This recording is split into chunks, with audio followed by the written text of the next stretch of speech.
OGAccountability.com. Thank you so much for tuning back in. This is David with OG Accountability. Once again, we have a special guest with us, international cover model, Elizabeth Marshall. Liz, thank you so much for being with us. Great to be with you. And in case you can't tell, I'm a man and she's a woman, for those that can't tell the difference. And that's kind of what we're doing here this morning, is we're talking about the differences between men and women and how there needs to be a difference. Neither sex needs to lose their identity. And I think that is what we are dealing with, is men are losing their identity two ways. Number one, we have such an emerging culture now. I hope it doesn't emerge. They're trying to make it emerge to where if you stand up for what you believe in and you're masculine and you're a protector, now you're a misogynist, you're a racist, you hate women.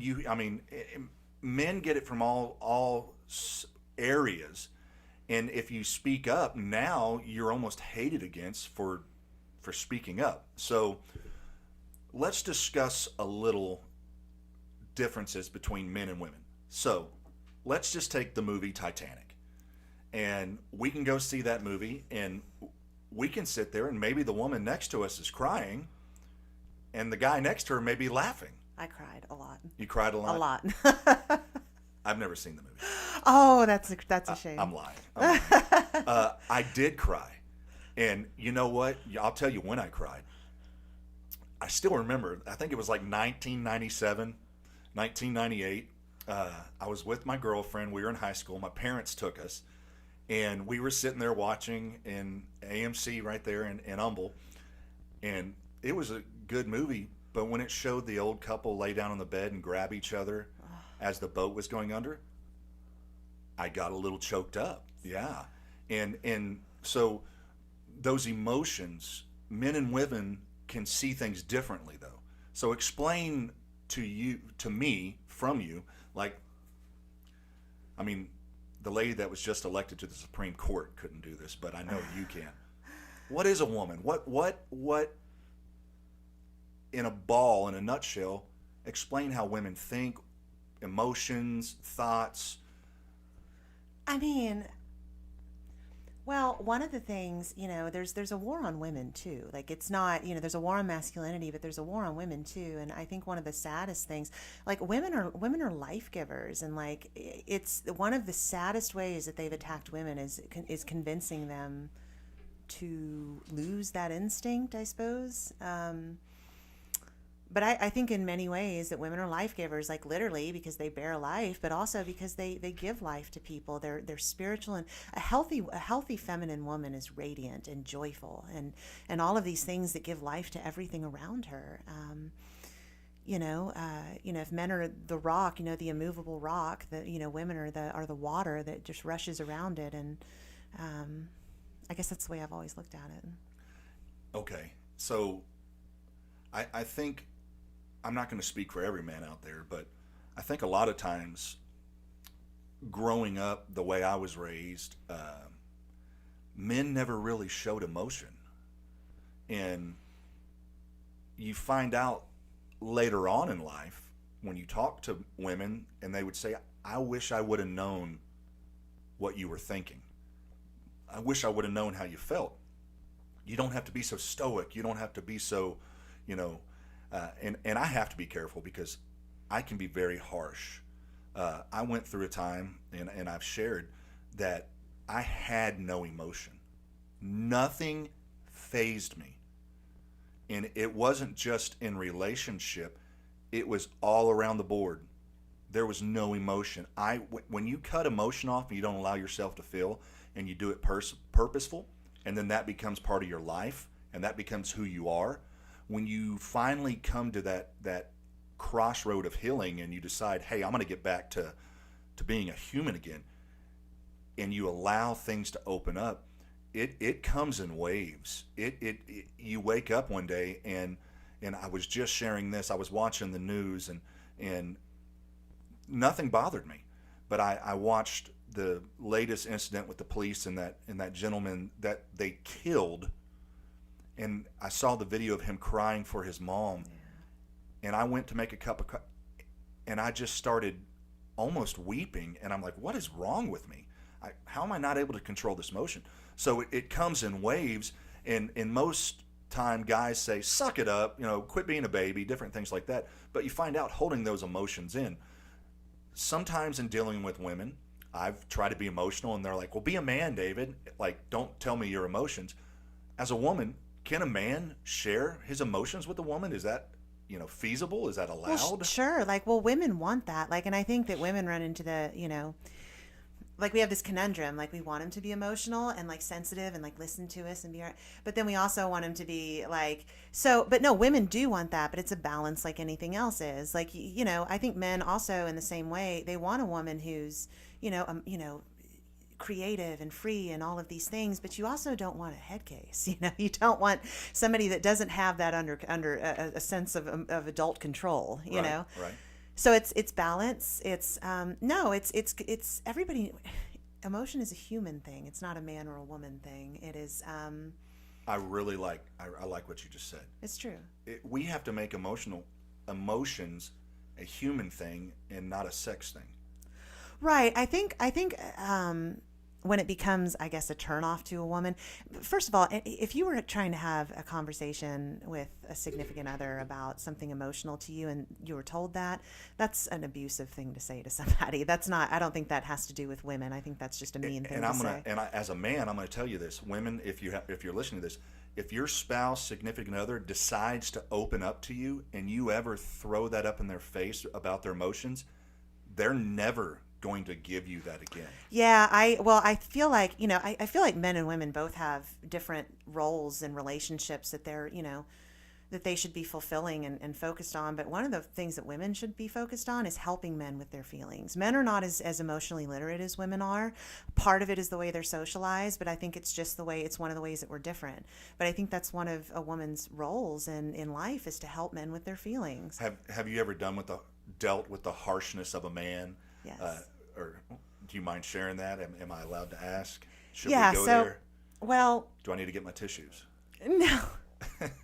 But I did after it happened. Well, I guess, in the realm of emotion, like something men could stand to keep in mind is that women are nothing but emotion. I think it's just all the baby making stuff we have inside of us. We're just, it's just the way that we're built. So that's. But what about the women you meet and they act like nothing bothers them? Are they? They're wounded in some way. They've got a wall up. That's not a healthy feminine expression. Okay. And I know that because I've been there. Like the way that you say that you were just walled. I mean, I've been through a lot of stuff too, and I've been through periods in life where I was just not nice and shoved everybody away from me and didn't want connection and didn't want all of those things. And no, so that's to be walled off and to act like nothing bothers you for a woman. That's a sign of trauma of some sort. But you're asking about men. Yeah, women are nothing but sensitivity and emotions and feelings, and I think most people know this. But I was in my early 20s, and I used to have a little bit of acne scarring on my face. Nothing crazy, but it was a little bit noticeable when I was younger, and I've since gotten it lasered off. But some guy I was dating, like casually, like didn't know him that well, but I think he thought he was giving me a compliment, but just he said something like, "You're so pretty. It's really a shame about your skin. Are you ever going to get that fixed?" What? And then I cried. Oh no. Okay. I just had that. No, I cried. I couldn't believe. I cried for 3 days straight. I've never had my feelings hurt so bad. Like that's the thing. Like, girl, like I guess if a man responds emotionally like that to something, that's I suppose girly to just, oh my gosh, hurt my feelings. Guys aren't like that, but girls are. Like you have to be sensitive when you're talking. You have a daughter, you know this by now. And I will tell you this from me, this is the way I am. If I'm in a relationship, if I'm dating somebody, if I ask you a question, I think one of the things I noticed different about men and women, there's an old joke by Jeff Foxworthy where it talks, Bill Engvall, where men don't think about anything, like, what are you thinking? Nothing. And that really is true. But let's just say I'm dating you and I come to you with a question. When you answer it, normally 35 seconds later, that is out of my mind. Even if it was something like, hey, are you messing around on me? I've heard that men compartmentalize. Yes. And if you say, well, no, okay, thoughts out of my mind. I'm done. Now I'm like, what are we making for dinner? Where are we going? And I think that's the difference between men and women. Like my mother, she's not going to watch this. And if she does, my mother and my dad can say A, and my mother's like A, Z, B, D, E, F, G, and she'll call at 11 o'clock at night and still be talking about what you talked about at 10 o'clock in the morning. And I'm like, I completely forgot the conversation because I thought everything was solved. So I think communication gaps are huge between men and women. Yes. Is sometimes women, you may think, well, my spouse doesn't care or my boyfriend doesn't care because they don't go into details. My mom will ask me all the time when, like, we're dealing with people, hey, so-and-so's wife is going in for a heart procedure. Well, what are they going in for? Well, I don't know. Well, didn't you ask? No. A lot of times men don't ask questions. It's not that we don't want to know. Yeah, and it comes, I mean, I don't know. Part of it is, you know, I think we both, men and women, need to just be a little bit more opposite sex literate. It like falls on our shoulders to like, it falls on a woman's shoulders to understand men better and vice versa. Like, we're not the same. And it's, yeah, like sometimes the things you guys do can come off as insensitive just because we have so many feelings and we talk so much because that's how we process all our feelings. That's why we talk so much. It's because we have so many feelings. We have all these like internet browser tabs open in our head all the time and we're always anxious. And it's just, but our capability for detail and nuance is great too. That's why we can, you know, go with our gay best friend to like Sherwin-Williams and get a color palette and have like a different name for these 16 colors of pink. Like that's a real thing and they matter and they're different. So thank God I'm a man. Right. But we don't have a lot of patience or really, I think just classically, you know, an eye for a lot of things that like you build stuff. I could never do that. I don't want to do that. I can't sit still. I have to be doing something. If you'll build it, I'll decorate it. Yeah. I'm not interested in building it at all. I love building stuff. And that was like when the pandemic hit, we had a bunch of scrap wood laying around. I'm like, we got 30 days. I'm going to build something, man. We were out building stuff. I redid my whole room, decked it out, and all this different wood just because I can't sit still. And that's part of the way I was raised. And I realized there's a generation of men that aren't raised like that. I had a dad that he's like out on the tractor.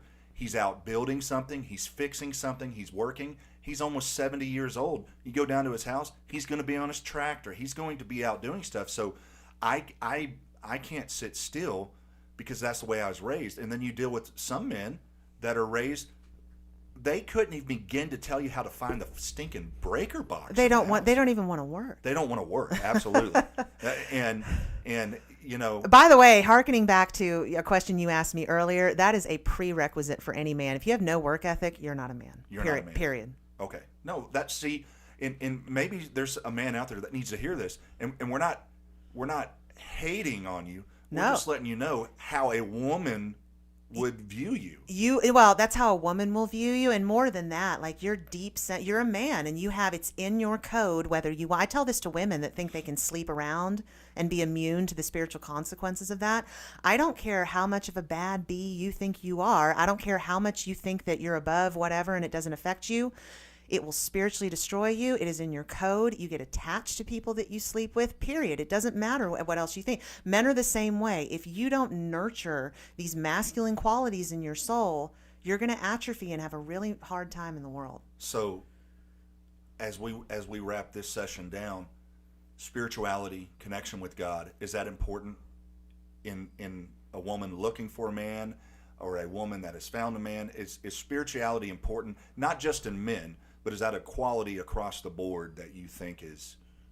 For me personally, it's a non-negotiable. But I think for a lot of women these days, I think they're the opposite. They don't want that. They want a man that's going to go to an abortion protest with them and talk about what a feminist he is and the total. I mean, seriously. Yeah, no, hell no. But I will tell you, for me, getting back in the dating world, I wouldn't say dating for me for the longest time because they called me 2-week Dave. Nobody was in my life more than 2 weeks, and that's not a brag. That was just me. I didn't allow myself to care about anybody. But I'm going to tell you, women have changed. Yes, they have. They have changed. And I saw this video on the internet, and I've got to say this before we get off here, and it was great. A guy sits down in a roundtable discussion with some women, and this woman's sitting there, and I've heard this a lot coming from women. Well, if I'm going to date a man, he needs to make at least 6 figures. He needs to, and she goes down the list, and when she gets done, the guy said, well, what do you bring to the table?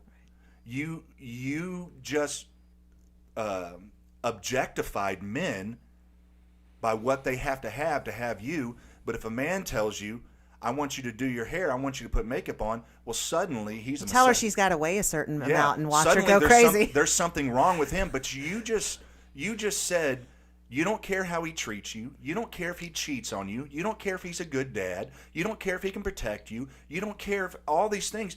But you just took everything to a physical, material thought process and told every man out there, well, women just care about the material things. And I think that's unfair for both sides. Well, it is. It leaves women unsatisfied because I don't think it's that they don't want those things that you listed off. I just think they're not top of mind until it's too late in some cases, because we're taught. That's the thing. There's a lot of good women that are walking around confused because we've allowed bad influences to get into our schools, into our media. Like they did this to us too. They were just more subtle about it.